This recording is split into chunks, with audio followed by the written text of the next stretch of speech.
Poland Çiçekli is member of Turkey's Supreme Council for Judges and Prosecutors. He's not happy with the new law passed by the Turkish parliament.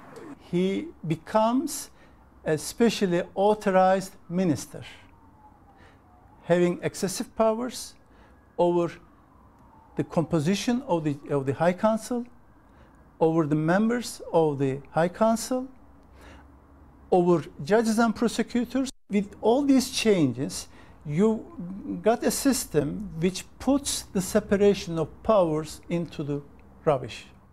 Turkey's Supreme Council for Judges and Prosecutors is at the heart of a battle between the government and the Hizmet movement led by cleric Fethullah Gulen, a former ally of the Turkish Prime Minister.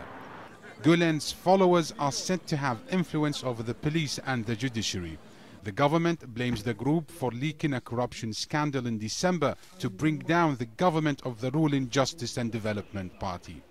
Battling the graft probe, the government sacked and reassigned thousands of police officers and prosecutors. It also introduced a new bill to restructure the Supreme Council for Judges and Prosecutors.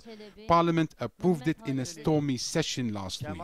The government claims that the new law will end the dominance of the Gulen movement over the Supreme Council of Judges and Prosecutors in the building behind me. But that argument is infuriating the opposition, who accuse the government of destroying the independence of the judiciary.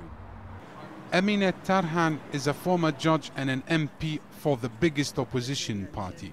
She says the government wants to stifle the investigation of corruption. A coup was carried out against the judiciary in Turkey. By laying their hand on the judiciary, they turned it into a covert silencer so that no one can raise their voices against what the government does. But Prime Minister Recep Tayyip Erdogan is standing firm. His party denies all accusations.